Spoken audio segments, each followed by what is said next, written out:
Hi everyone, I'm Lourdes Peroni, member of the Abortion Figurations team. And in today's episode, I'm going to be sharing with you a couple of thoughts on abortion in the Inter-American system of human rights through the lens of a case entitled Manuela versus El Salvador. Like many other human rights treaties, the American Convention on Human Rights does not have any reference to abortion, let alone a right to abortion. On the contrary, the American Convention on Human Rights protects the right to life from conception, which actually may be viewed as an obstacle to recognizing a right to abortion. Yet, the Inter-American Court of Human Rights, which is a supranational court responsible for overseeing the American Convention, has said that the protection of life in the American Convention is not absolute, but gradual and incremental, thus opening up the possibility of balancing this protection with various human rights. This interpretation was not made in an abortion case, though. It was made in an IVF case against Costa Rica, decided about a decade ago. The closest that the Inter-American Court has come to ruling on abortion has been the case of Manuela versus El Salvador, which was decided in 2021. Manuela was a woman with a pregnancy complication who had given birth but whose child died shortly after. She was reported for a possible abortion by the doctor from whom she had sought medical help after giving birth. Manuela was not, however, prosecuted for abortion in the end, which in El Salvador is punished with imprisonment from 2 to 8 years when women terminate the pregnancy themselves. Instead, she was sentenced to 30 years of imprisonment, which is the minimum provided by domestic criminal law for aggravated homicide.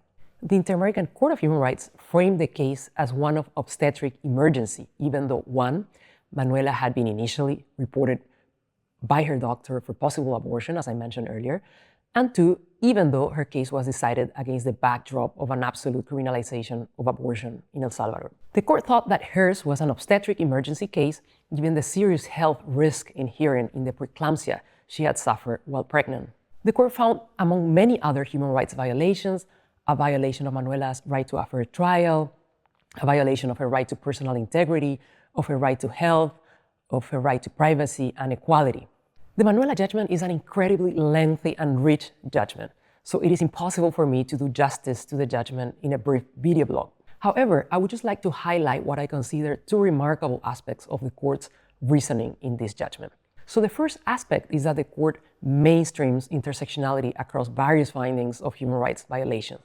The court looks at how gender and poverty come together to shape these violations in the case of Manuela. For example, in concluding that Manuela's conviction was based on gender stereotypes rather than on a proper investigation of the facts of the case, the court states that the application of these stereotypes was possible because Manuela was a woman and because she lived in poverty in a rural area.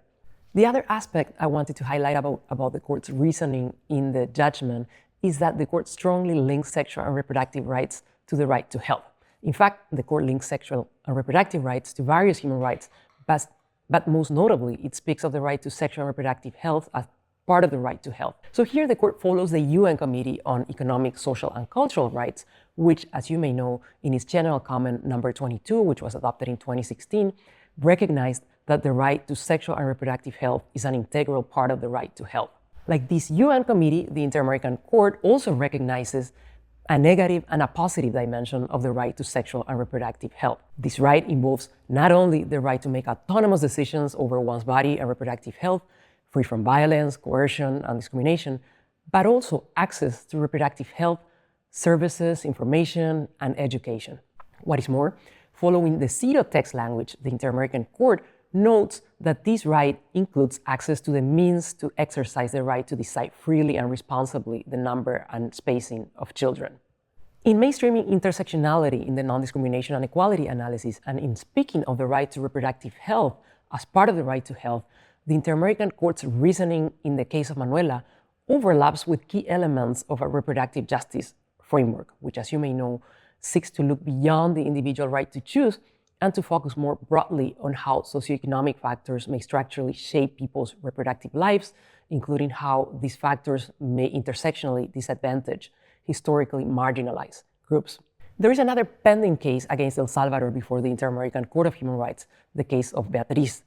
We will see whether this time the court will rule on El Salvador's absolute criminal ban on abortion. The hearings already took place at the beginning of last year, so let us keep an eye open for the forthcoming judgment, on which we hope to do another Abortion Figurations video blog.